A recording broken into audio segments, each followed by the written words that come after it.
Hi there, my name's David Clapp. Welcome to my series called Learn Composition.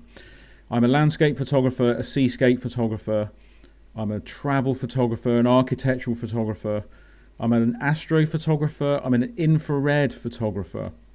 And this series is going to be all about unlocking how composition works. I'm sure that you've seen many of these egocentric, self-congratulatory videos with drones and location-based stuff, and then got to the end of it and thought it was wonderful, but I haven't really learned anything at all. So these are going to be 5 to 10 minute image breakdowns that are going to show you all the energy that's locked inside my photographs, how I considered these images, why I left space, many other elements that go into the photographic process. So these are non-advert based videos. They're not labouring anything either. And I promise I'm not going to say stuff like without further ado, or what's the other one they say? Let's get into it. I really can't stand that stuff.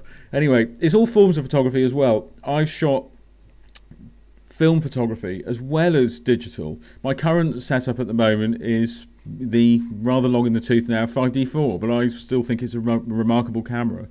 I'm lucky in the sense that I work for Canon UK on a regular basis, so I get to use a lot of modern kit. But I've also got a number of different mirrorless cameras, and my film camera collection is bigger than my digital, believe it or not. So I have a large format camera. I've got a number of Mamiya square cameras, the C330 range. I've also got a Mamiya 6x7, and or even as well, I've also got this 645 setup as well. That's very good. But the reason why I have all these is not because I'm a collector. It's actually because I look at them as spanners. Just as a car repairer opens up his toolkit and inside is the stuff that he needs. They're tools, so that's why I have them. If they don't work for me, I've sold them. So that's a very important part about the tech. But what I wanted to say is that I'll look at everything from every orientation, and we will discuss and greatly examine the energy that sits inside these pictures. And I'll be able to recall what was happening at the time as well, to show you that I don't have any kind of charmed life. In other words, I make mistakes like everybody else does, and sometimes I don't have the right stuff with me, or sometimes I do something and then realize, why did I do that? I'll be as honest as I can about these explanations, and I hope that you'll find them enjoyable as well. So without further ado, the only time that you'll ever hear me say that trite nonsense, let's get into it. So this is a film photography picture. It's done on a large format camera. It's a 6x12, so I've got a special back that attaches onto my large format that crops the middle, if you like, out of it. It creates 60 by 120 millimeter negatives. They're pretty big, as you can imagine, about this size. In fact, they're larger than my film scanners, you can see here, and I have to actually scan them in 2 halves to be able to do this. They're 2 6x9 scans that I put together. Anyway, the picture is taken using Velvia 50, and I want you to look at the side lighting that's coming off this. In other words, I must confess I'm a side light addict. I like all my pictures with side light because they shape and round the subject. One of the things it also does is it creates a Rembrandt style effect because it gives you all the information that you need. In other words, the width, the depth and the height when you look at a picture, so nothing is left undiscovered. The important aspect firstly is these rocks and these rocks here. So if you look at the fact that they're going sort of diagonally across the page, that's the balance point, and then in here the very center between them is the middle of the frame. So that was key to the assembly of the photograph. So the next thing is look at this tree. So the energy on the tree goes up, but it then curves you back in to that center point again, just as the face of the rock takes you up and curves you back into the middle again. So the energy is kind of wrapping up and going into the center.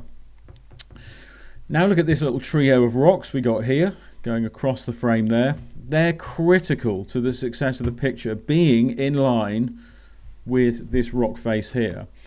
I've seen many different variations of this, and if you go wider, the rocks tend to separate themselves and form less of a cohesion within the composition elements, but I like it like this. This is roughly at around about 50 millimeters in 35 millimeter terms. That is essentially 150 mil. So I'm shooting with a 150 mil lens on my large format camera, which would make sense if you shoot large format. Now, let's look at the fact that the energy goes from here across to this side of the picture and then cuts across to there. So it's creating a V shape in composition. And this is a structural point. Now, the energy coming up, going across, brings you back into the center, and then I'll just draw the remainder of these in again. Now let's look at the width between the edge of the frame to here. That is also the same, approximately, not exact, but approximately, as the same from here to this point here. So that's why, even though it seems excessively wide on the subject, it gives you a sense of balance. Let's also look at some of the distance objects that are in this. Here we have Hound Tor sitting in the very distance. There's a rocky outcrop a couple of miles away, and here's another set of rocky outcrops that you can see on this section here. They are balanced in place. Now let's look at it in greater detail. The distance between the top of the frame and this tree is the same as the distance from the bottom of the frame to this rock. So it's been positioned, the pitch and yaw, if you like, of the camera has been raised so that that gap is exactly in the right place. And as you start to look around the frame, you can also see some other subtle lines that are taking you in different directions. The energy of the clouds going up this direction, and now we've got the energy of the clouds, the streaky sort of stratus or cirrus there, firing back across the frame from left to right as it sort of streaks off into the sky. This is taken at that half point. In other words, the sun's gone, but it's illuminating everything still from the cloud layer above. It's got that wonderful richness and saturation to the image.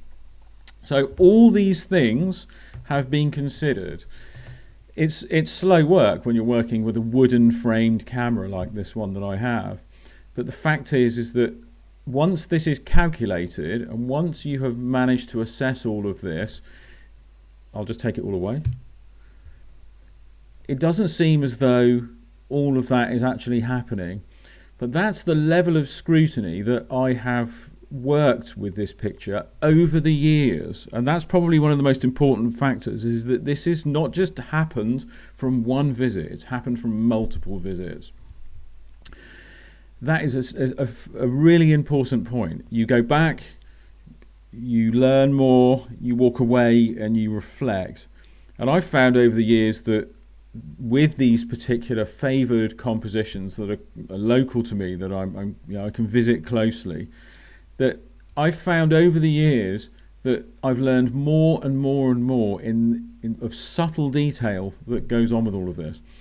Can I also say to you as well, look at this picture's shadows. They're relatively dark. Look at the shadow on the rock here. This obsession that we have with digital photography of lifting every piece of detail so you can see it, you can see is ineffective in this picture. It wouldn't work in the same way. As twilight starts to lean towards night, you lose all of that detail, and it just descends into this darker depths. And that's what I'm happy this camera has captured in this way. This whole super dynamic range thing, this whole pushing and shoving of images in varying ways is actually fairly unessential. So respectfully process a picture like this in half light, and you'll get a far greater, far better result when you realize that that tonality is an extension. Look at your photograph as you're taking it, compare your back screen, look at the subject you're shooting. Does it seem overexposed? Are your shadows too high? or your highlights the wrong way as well. I've actually had to use a graduated filter across the tree. You can see here, going across there. It was a hard step graduated filter that I used at the time.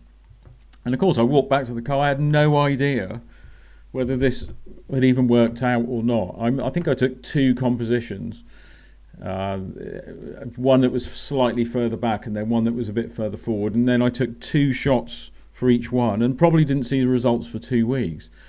But that joyous moment of unwrapping the post and finding these negatives and being able to hold them up to the back door window and see them, and just the joy of those colours, it's a really special thing.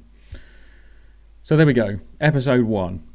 Join me in episode 2 and I'll break down some more composition and why these images work, why things are effective, and what I included in these pictures that perhaps would be unseen from first glance.